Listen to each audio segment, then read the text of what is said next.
하나님 말씀은 시편 59편입니다. 시편 59편 6절 말씀부터 말씀해 보겠습니다. 시편 59편 6절입니다.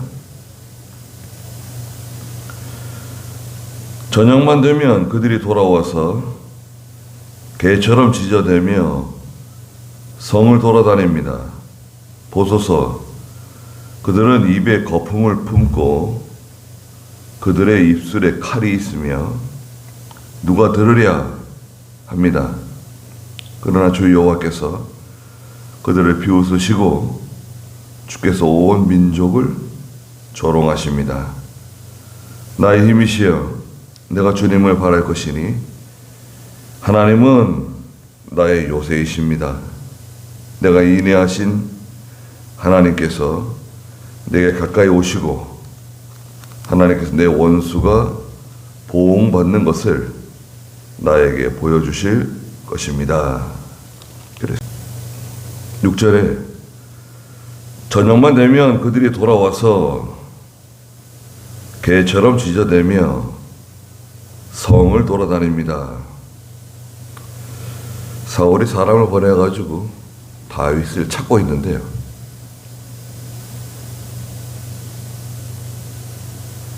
그 사람들은 마치 개처럼 짖어대면서 성을 돌아다닌다. 다윗이 어디 있는지 찾고 있는 겁니다. 수색대죠, 수색대.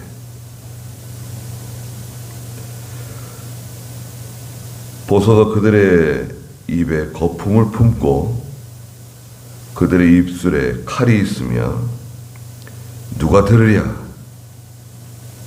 고 말한다는 겁니다. 다윗을 붙잡으려고 하는 그 마음, 다윗이 무슨 큰 죄를 지은 것처럼, 다윗은 자기는 죄를 짓지 않았다고, 난 잘못한 게 없는데, 3절 마지막에 있는 것처럼 난 잘못한 것도 없고 죄를 지은 것도 없는데, 공연히 다윗에게 무슨 혐의를 씌웠겠죠. 네. 실제로 밑에서 그 탐색조 다윗을 찾는 사람들은 그 내막을 잘 알 수 없을 수도 있어요. 다윗이 아무 죄도 없는데 왕이 시기해서 다윗을 죽이려고 그런다, 잡으려고 그런다. 그런 구체적인 것을 알 수 없을 수도 있습니다. 어떤 혐의를 씌워가지고, 오늘날 같으면 다윗은 적절한 죄목이 있네요. 내란 음모죄다. 왕을 내려앉히고 자기가 왕이 되려고 그런다. 이런 적절한 죄목을 하나 붙여가지고, 경찰들이 풀어가지고 수색하는 거예요. 다윗이 있을 만한 곳을 찾는 거예요. 그 자기들끼리 말하는 거죠. 함부로 말하고 함부로 떠들어대는 겁니다. 누가 듣겠냐? 또 들으면 어떻겠냐? 아무 상관없다. 8절에 그러나 주 여호와께서 그들을 비웃으시고 주께서 온 민족을 조롱하십니다. 네. 하나님께서 보호해 주시면 안전하게 보호받습니다. 하나님께서 다윗을 지켜주시는데, 마치 하나님께서 다윗을 생명싸개에다가 보호하시는 것처럼 하나님이 다윗을 지켜준다고 말씀하시기도 하였어요. 사무엘상 25장 1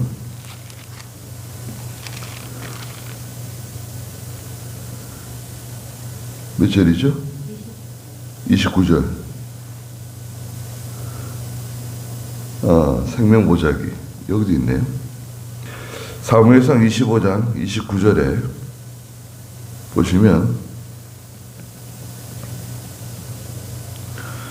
어떤 사람이 일어나서 당신을 추격하여 목숨을 노린다면 내 주의 목숨은 여호와 당신의 하나님께 있는 생명 보자기에 쌓여 있겠고 당신의 원수들의 목숨은 그분께서 무림매로 던지듯이 던져버리실 것입니다.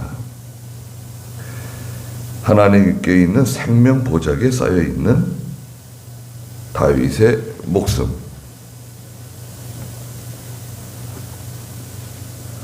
예.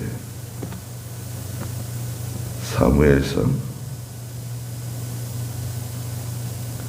25장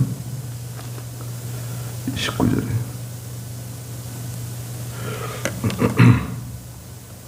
하나님께서 보호해 주시면 아무도 그 생명을 해할 수 없습니다. 또 요한일서 5장 18절에서도 마귀가 손도 못 댄다고, 하나님의 백성 마귀가 손도 못 댄다고 그러셨죠. 요한일서 5장 18절에 하나님께로 난 자마다 죄를 짓지 않는다는 것을 우리가 안다. 하나님께로부터 나신 분이 그를 지키심으로 악한 자가 그를 손대지도 못한다. 그러니까 하나님 지켜주시면 내가 아무리 죽고 싶어도 죽을 수도 없어요. 하나님이 지켜주시면. 하나님께서 비웃으시고 온 민족을 조롱하신다. 9절에 나의 힘이시여 내가 주님을 바랄 것이니 하나님은 나의 요새이십니다.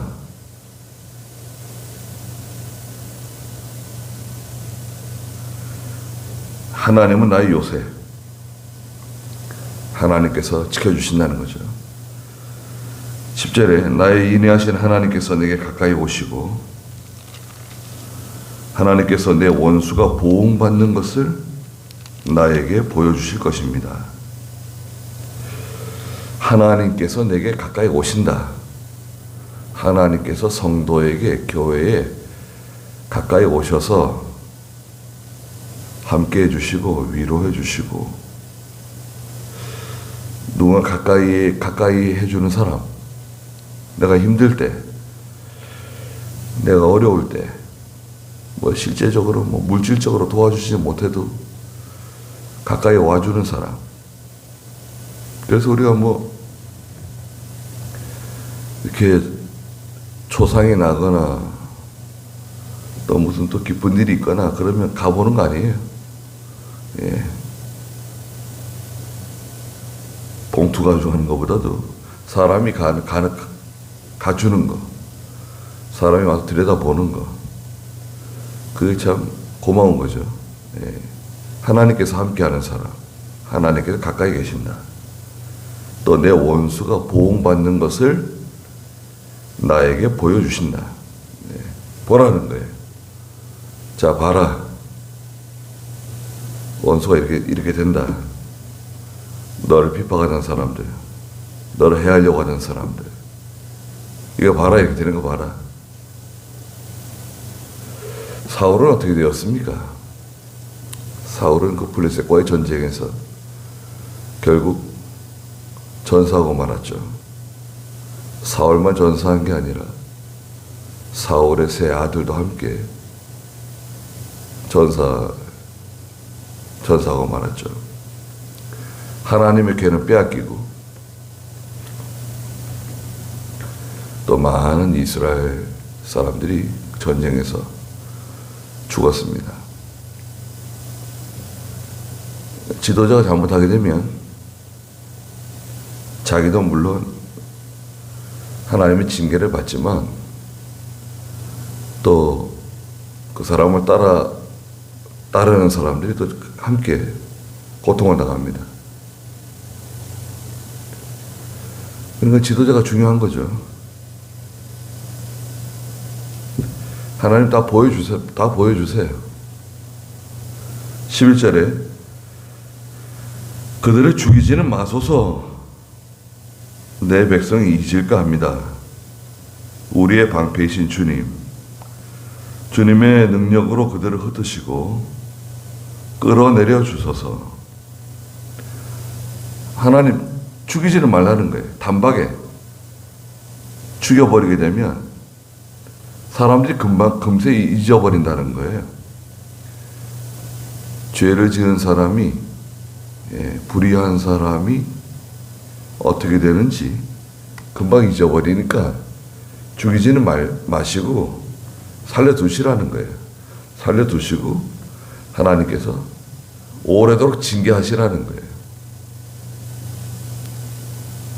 능력으로 그들을 흩으시고 끌어내려 주소서. 12절에 그들의 입의 죄와 입술의 말로 인하여 그들이 교만 가운데 사로잡히게 하소서. 그들이 저주와 거짓말을 늘어놓고 있습니다. 그 입의 죄, 말로 하는 죄, 입술에 교만한 말, 그 말로 하는 죄. 우리도 말로 하는 죄 많이 짓지 않나요? 순간순간 말로 죄를 지을 때가 많습니다.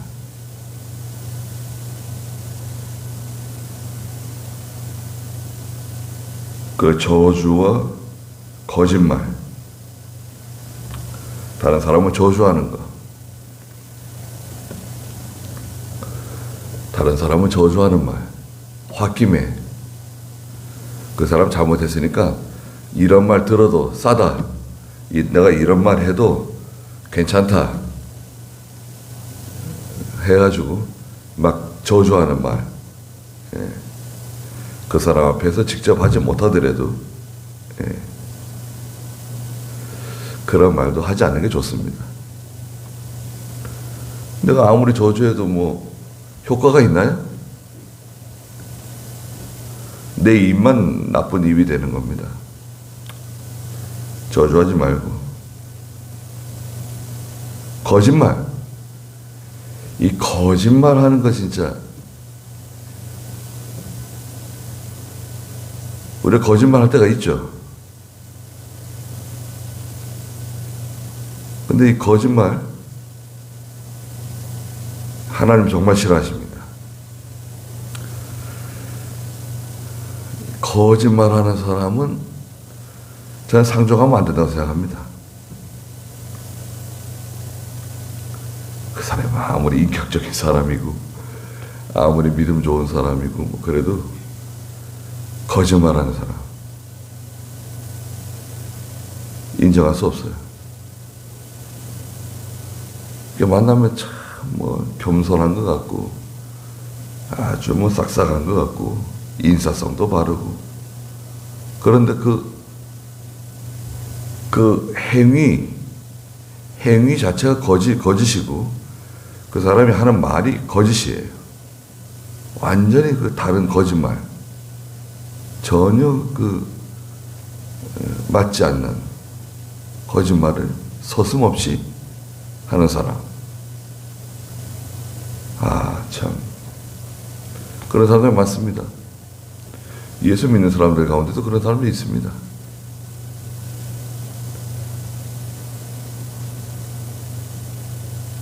인정할 수 없어요. 저주와 거짓말. 13절에 진노하심으로 그들을 소멸하되 하나도 남김없이 소멸하소서. 하나님께서 야곱 중에서 다스리심을 땅 끝까지 알게 하소서. 하나님은 소멸하시는 불이라고 그러셨는데요. 악인을 소멸할 때는 무섭습니다. 하나님이 평상시에는 가만히 계시는 것 같아요. 왜 하나님이 가만히 계시는가? 하나님은 이렇게 쳐다도 안 보는 것 같아요. 뒤돌아 앉으신 것 같아요. 아, 하나님이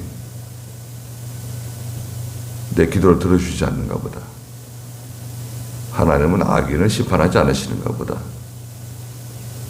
저렇게 죄를 짓고 나가는데도 하나님께서는 참아주시는가 보다. 아닙니다. 하나님은 무서운 분이세요. 하나님이 한번 시작하시면 그건 이제 끝을 보시는 거예요. 근데 봤을 때 벌써 시작한 것 같은데 사람들은 잘 못 느껴요. 하나님이 시작하셨다. 자리에서 일어나셨다. 매를 드셨다. 눈치를 채면 좋은데 잘 눈치 못 채요. 우리도 잘 눈치 못 챕니다. 그러다가 이제 큰 시련 가운데 빠지게 되는 거죠.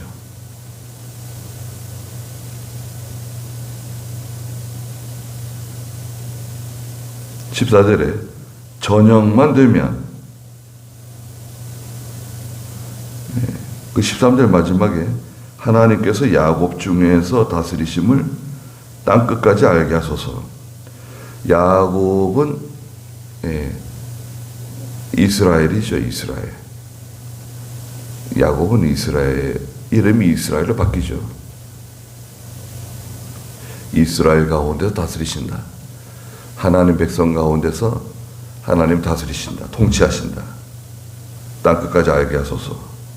14절에 저녁만 되면 그들이 돌아와서 개처럼 짖어대며 성을 돌아다닙니다. 사람들이 개처럼 짖으면서 성을 돌아다닌다.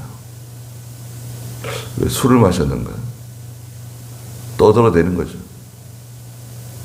무리지어 돌아다니면서 떠들어대는 거예요. 밤에.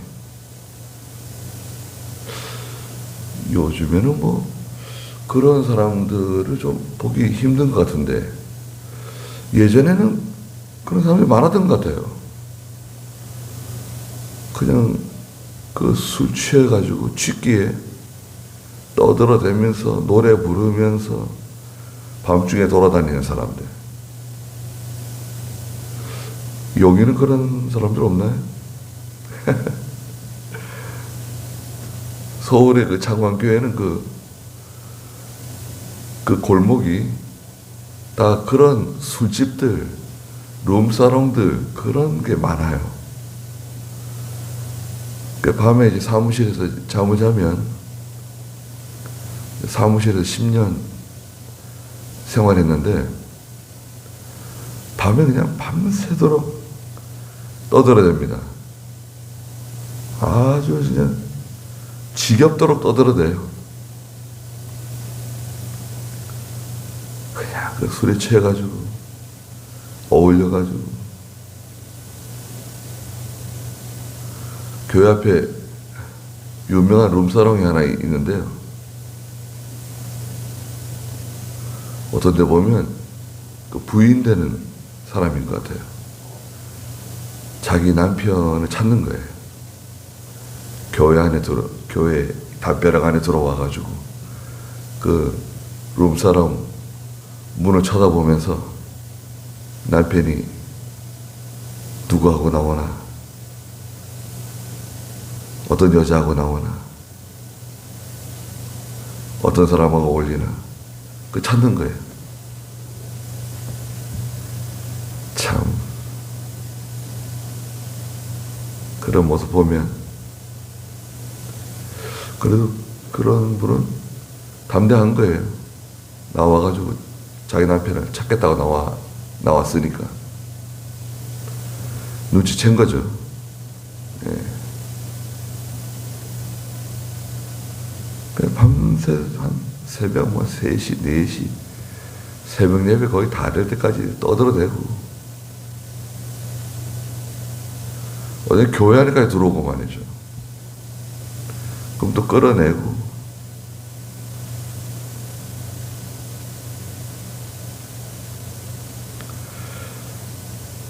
15절에 그들이 먹을 것을 찾아 헤매다가 배를 채우지 못하며 울부짖습니다.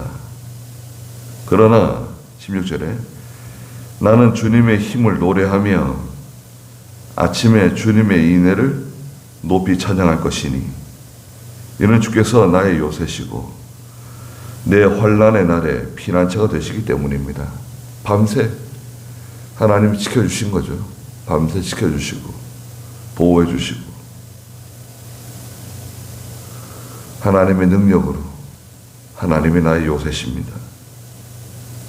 환난 날의 피난처이십니다. 다윗은 참 고생 많이 했어요. 10년 이상 사울에게 쫓겨다니면서도 잘 참았습니다. 17절에 나의 힘이 되신 주님, 내가 주님을 찬송할 것이니 하나님은 나의 요새이시며 나의 인애하신 하나님이십니다. 우리도 하나님 의지하고 나가는 겁니다. 하나님이 요새시고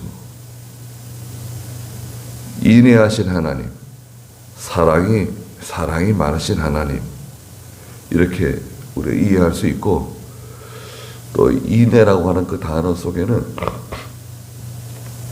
그 깊은 동정이 있어요. 깊은 동정. 나를 깊이 알아주시는 거예요. 예? 나를 깊이 알아주고 나를 이해해주는, 예. 엄마가 어린 자녀를 깊이 이해하고 알아주고 등을 두드려 주잖아요. 예. 품에 안아주잖아요. 그게 이제 인애예요. 하나님께서 나를 깊이 알아주시고 속 사정을 다 아시는 거죠. 뭐 구구절절 내가 다 말하지 않아도 하나님이 내 속 사정, 내 중심을 다 아시는 거. 그게 이제 인애라고 할 수 있습니다. 다윗이 다윗의 마음, 예, 한나가 마음을 쏟아놓는 것처럼 다윗의 마음을 하나님이 깊이 알아주시고 동정해 주시고 그 위로가 되는 거죠. 큰 위로가 됩니다. 오늘 저희도 마찬가지예요. 우리가 좀 답답하고 속상하고 그럴 때일수록 하나님이 나의 요새시다.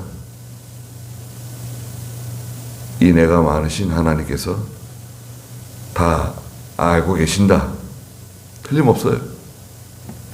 그래서 하나님께 기도하는 겁니다. 그러니까 저하고 기도하겠습니다. 거룩하신 하나님, 악인들이 밤에 개들처럼 부르짖으며 소리 지르며 누가 알겠냐고 하면서 다윗을 찾고 또 의인을 찾고 또 믿음 있는 성도 하나님의 교회를 핍박하며 무자비하게 다니지만 하나님께서 다윗을 보호해 주시고 지켜주셨던 것처럼 오늘 저희들도 하나님이 보호해 주시고 지켜주시고 저희의 속 사정을 누구보다도 하나님이 너무나 잘 알고 계시오니 하나님께서 알아주시고 위로해 주시고 힘이 되어 주시고 우리의 요새가 되어 주시고 환난 날에 만날 피난처가 되어 주시옵소서. 그래서 항상 하나님께 나아가 엎드리는 저희가 되게 해주시옵소서. 오늘도 귀한 하루 주셨사오니 하나님이 함께 해주시고 또 저희들을 보호해 주시옵소서. 예수님의 이름으로 기도드리옵나이다. 아멘.